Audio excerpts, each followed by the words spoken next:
Hello friends, कैसे हैं आप सब लोग। फ्रेंड्स, आज आप लोगों के लिए जी जरा क्वेश्चन लेके आए हैं, वो है difference between capital receipts and revenue receipts. Friends, this question is very much important for 5 marks. ठीक है जी। So exam point of view तो जिन्ने भी क्वेश्चंस इंपॉर्टेंट बनते हैं फ्रेंड्स, उन्हें सारे ਆਪਾਂ डिस्कस करते हैं। साडे चैनल के ऊपर हर सब्जेक्ट की दोस्तों पूरी एक प्लेलिस्ट प्रिपेयर्ड है।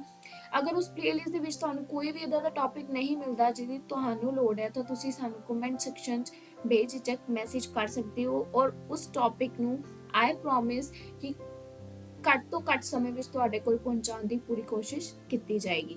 ਸੋ ਫਰਸਟਲੀ ਅੱਜ ਦਾ ਸਾਡਾ ਜਿਹੜਾ ਟੌਪਿਕ ਹੈ ਡਿਫਰੈਂਸ ਬਿਟਵੀਨ ਕੈਪੀਟਲ ਰਿਸੀਟਸ ਔਰ ਰੈਵਨਿਊ ਰਿਸੀਟਸ। ਫਰਸਟਲੀ ਇਹਨਾਂ ਟੌਪਿਕ ਨੂੰ ਕਵਰ ਕਰਨ ਤੋਂ ਪਹਿਲਾਂ ਇਹਨਾਂ ਦੋਨਾਂ ਦੇ ਮੀਨਿੰਗਸ यानी कि कैपिटल रिसिप्ट्स की होंदियां ने ते रेवेन्यू रिसिप्ट्स की होंदियां ने तुहानू पता होनियां बहुत जरूरी है। फर्स्ट देख सकते हो G capital receipt. Capital receipt की है इन सिंपल टर्म्स दे विच अगर देखा जाए तो capital receipts don't affect the profit और loss of the business.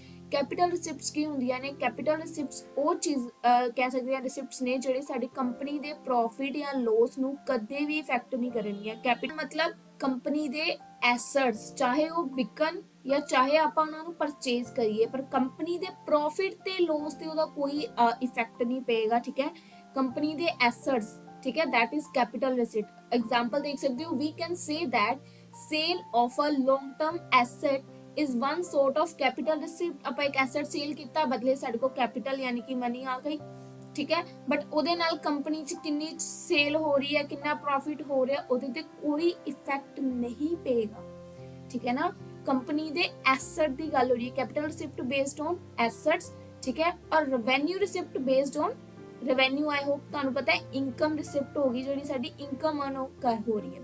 So capital receipts जिहड़ियां ने वो प्रॉफिट एंड लॉस नू इफेक्ट नहीं करदियां, पर जिहड़ियां रेवेन्यू रिसिप्ट्स ने वो प्रॉफिट एंड लॉस नू इफेक्ट करनगियां। चलो पहले कैपिटल रिसिप्ट दी एग्जांपल पूरी करते हैं। Let's say that a company have invested some money into an investment fund। एक कंपनी है जिन्हें कुछ मनी इन्वेस्ट की है इन्वेस्टमेंट फंड दे विच। हुण उस कंपनी नूं उस पैसिਆਂ ਦੀ बहुत अर्जेंटली नीड पै गई है।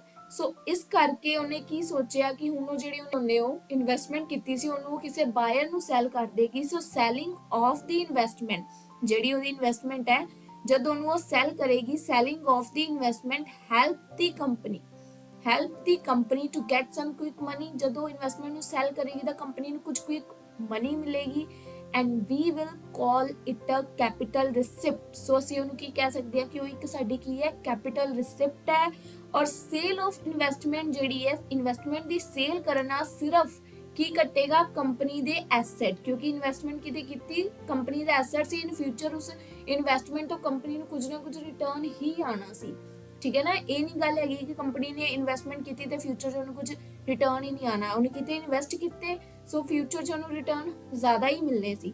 सो कह रही है कि ये कंपनी दे जो अपनी जी इन्वेस्टमेंट है अगर उन्होंने सेल कर देगा, सो वो कंपनी दे सिर्फ एसेट रिड्यूस होंगे। Sale of investment reduce the asset of the company. ठीक है, capital receipt based on company दे एसेट्स, प्रॉफिट एंड लॉस ते इहदा कोई इफेक्ट नहीं पैंदा। हुण चलदे आ अपने रेवेन्यू रिसिप्ट की तरफ जाने तो पहले एक बार कैपिटल रिसिप्ट्स के जो डायग्राम है देख सकते हो, केड़ी चीज आ रही है। देखो, sale of old factory machinery, factory की कोई मशीनरी है, एसेट है, फैक्ट्री के कोई इक्विपमेंट है, कोई ऑफिस फर्नीचर है, कोई मोटर व्हीकल है।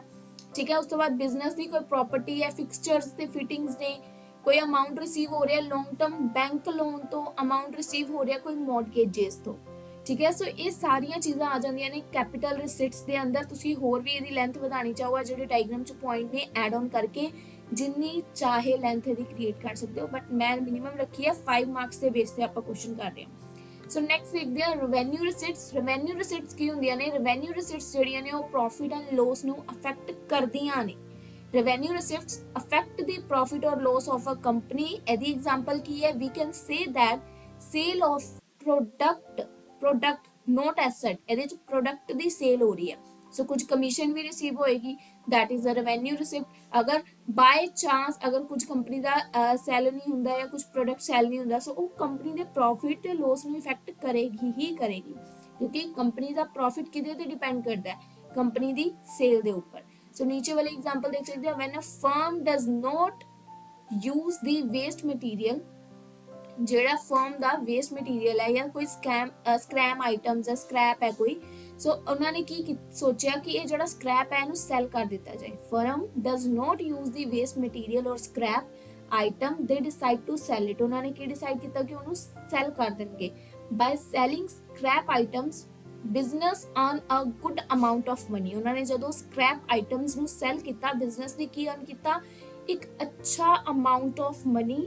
we will call it a revenue receipt। ਆਪਾਂ ਇਹਨੂੰ ਕੀ ਕਹਿ ਸਕਦੇ ਹਾਂ ਕਿ ਉਹ ਕੀ ਹੈ, ਇੱਕ revenue receipt ਹੈ। we will call it revenue receipt because of following reasons। ਇਹਨੂੰ ਆਪਾਂ ਕਿਹੜੇ reasons ਕਰਕੇ ਇਹਨੂੰ ਆਪਾਂ revenue receipt ਕਹਿ ਰਹੇ ਹਾਂ, ਕਿਉਂਕਿ ਜਦੋਂ ਆਪਾਂ ਸਕ੍ਰੈਪ ਨੂੰ ਸੈਲ ਕੀਤਾ, ਇਹਦੇ ਨਾਲ ਪਹਿਲੀ ਗੱਲ does not reduce the asset of the company। Company ਦੇ ਐਸੈਟਸ ਨਹੀਂ ਆਪਾਂ ਸੈਲ ਕੀਤੇ, ਸੋ ਕੰਪਨੀ ਦੇ ਐਸੈਟ ਤਾਂ ਨਹੀਂ ਰਿਡਿਊਸ ਹੋਏ।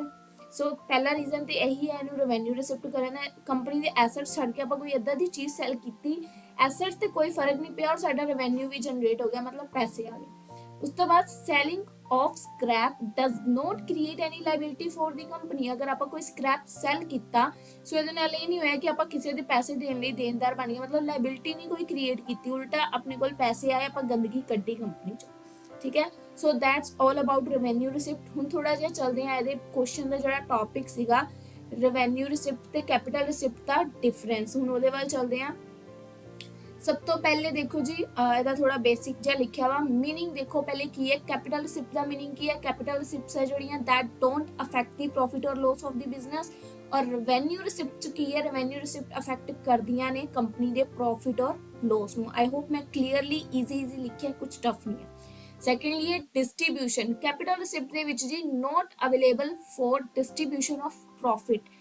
ਕੈਪੀਟਲ ਰਿਸਿਪਟਸ ਕੀ ਹੁੰਦੀਆਂ ਨੇ, ਐਸੈਟ ਬੇਸ ਹੁੰਦੀਆਂ ਨੇ, ਇਹਦੇ ਵਿੱਚ ਕੋਈ ਪ੍ਰੋਫਿਟ ਆਣ ਹੀ ਨਹੀਂ ਹੋਣਾ, ਕੰਪਨੀ ਦੇ ਪ੍ਰੋਫਿਟ ਐਂਡ ਲੋਸ ਨੂੰ ਕੋਈ ਫਰਕ ਹੀ ਨਹੀਂ ਪੈਣਾ। ਸੋ ਪ੍ਰੋਫਿਟ ਜਦ ਹੋਣਾ ਹੀ ਨਹੀਂ ਤਾਂ ਪ੍ਰੋਫਿਟ ਡਿਸਟ੍ਰੀਬਿਊਟ ਕਿੱਥੋਂ ਹੋਏਗਾ, note available for distribution of profit. Revenue receipt ਦੇ ਵਿੱਚ ਪ੍ਰੋਫਿਟ ਐਂਡ ਲੋਸ ਇਫੈਕਟ ਹੁੰਦਾ ਹੈ, ਜੇ ਜ਼ਿਆਦਾ ਪ੍ਰੋਫਿਟ ਹੋਏਗਾ ਤੇ ਉਹ ਪ੍ਰੋਫਿਟ ਕੰਪਨੀ ਦੇ EMPLOYEES 'ਚ ਤਾਂ ਡਿਸਟ੍ਰੀਬਿਊਟ ਕੀਤਾ ਜਾਂਦਾ ਹੈ। ਸੋ ਰੈਵਨਿਊ ਰਿਸਿਪਟ ਦੇ ਵਿੱਚ ਕੀ ਹੈ, available for distribution of profit. So ਅਗਰ ਜ਼ਿਆਦਾ ਪ੍ਰੋਫਿਟ ਹੋਏਗਾ ਤਾਂ ਕੰਪਨੀ ਦੇ EMPLOYEES ਦੇ ਵਿੱਚ ਉਹਨੂੰ ਡਿਸਟ੍ਰੀਬਿਊਟ ਕਰ ਦਿੱਤਾ ਜਾਏਗਾ। I am repeating the second point again, distribution capital receipt ਦੇ ਵਿੱਚ ਕੀ ਹੈ, ਐਸੈਟਸ ਦੀ ਹੋ ਰਹੀ ਹੈ ਸੈਲਿੰਗ, ਸੋ ਉਹਦੇ ਵਿੱਚ ਪ੍ਰੋਫਿਟ ਐਂਡ ਲੋਸ ਨੂੰ ਕੋਈ ਇਫੈਕਟ ਹੀ ਨਹੀਂ ਹੋਏਗਾ। ਜਦ ਪ੍ਰੋਫਿਟ ਐਂਡ ਲੋਸ ਛਿੜੇਗਾ ਹੀ ਨਹੀਂ ਤਾਂ ਉਹਦੇ ਤੋਂ ਪ੍ਰੋਫਿਟ ਡਿਸਟ੍ਰੀਬਿਊਟ ਕਰਨ ਦੀ ਗੱਲ ਤਾਂ ਬੰਦੀ ਨਹੀਂ। ਸੋ ਇਹ ਅਵੇਲੇਬਲ ਨਹੀਂ ਹੈ for profit distribution. But revenue receipt ਦੇ ਵਿੱਚ ਕੀ ਹੁੰਦਾ ਵਾ, ਰੈਵਨਿਊ ਰਿਸਿਪਟ ਦੇ ਵਿੱਚ ਆਪਣਾ ਇਫੈਕਟ ਕਰਦਾ ਹੈ ਪ੍ਰੋਫਿਟ ਐਂਡ ਲੋਸ ਨੂੰ, ਜਿਹਦੀ ਵਜ੍ਹਾ ਤੋਂ ਪ੍ਰੋਫਿਟ ਅਗਰ ਜ਼ਿਆਦਾ ਹੈ ਤਾਂ ਡਿਸਟ੍ਰੀਬਿਊਟ ਜ਼ਿਆਦਾ ਹੋਏਗਾ ਔਰ ਅਗਰ ਘੱਟ ਪ੍ਰੋਫਿਟ ਹੈ ਤਾਂ ਘੱਟ ਡਿਸਟ੍ਰੀਬਿਊਟ ਹੋਏਗਾ। ਨੈਕਸਟ ਚੱਲਦੇ ਹਾਂ, ਥਰਡ ਪੁਆਇੰਟ ਦੇਖ ਸਕਦੇ ਹੋ ਜੀ। ਥਰਡ ਪੁਆਇੰਟ ਕੀ ਹੈ, loan. Capital receipt can be loan raised from bank financial and institute। capital receipts ਕਿਹੜੀਆਂ ਹੋ ਸਕਦੀਆਂ ਨੇ, can be ਜਿਹੜਾ ਅਸੀਂ ਲੋਨ ਲਿਆ banks financial institutions etc ਤੋਂ। ਔਰ revenue receipts are not loans। revenue receipts ਸਾਡੀਆਂ loans ਨਹੀਂ ਹੁੰਦੀਆਂ, but the amount received from operation, ਜਿਹੜਾ ਸਾਨੂੰ ਜਿੱਦਾਂ scrap value ਆਈ ਆ, ਕੋਈ ਆਪਰੇਸ਼ਨ ਕਰਕੇ ਉਹਦੇ ਤੋਂ ਕੁਝ ਸਕ੍ਰੈਪ ਸੈਲ ਕੀਤਾ ਤਾਂ ਕੁਝ ਰਿਸੀਵ ਹੋਇਆ, that is revenue receipt। ਔਰ ਕੈਪੀਟਲ ਰਿਸਿਪਟਸ ਕੀ ਹੈ, ਜਿਹੜੇ ਅਸੀਂ ਐਸੈਟ ਸੈਲ ਕੀਤੇ, ਕੋਈ ਬੈਂਕ ਤੋਂ ਲੋਨ ਲਿਆ ਸੀ ਉਹ ਪ੍ਰੋਪਰਲੀ ਰੇਜ਼ ਹੋਇਆ, ਸੋ ਉਹਦੇ ਬਾਰੇ। ਠੀਕ ਹੈ, ਫੋਰਥ ਪੁਆਇੰਟ ਕੀ ਹੈ ਜੀ, term. Capital receipts are for long term ਔਰ revenue receipts like scrap sell ਕੀਤੀ for short term. I hope clear ਹੈ।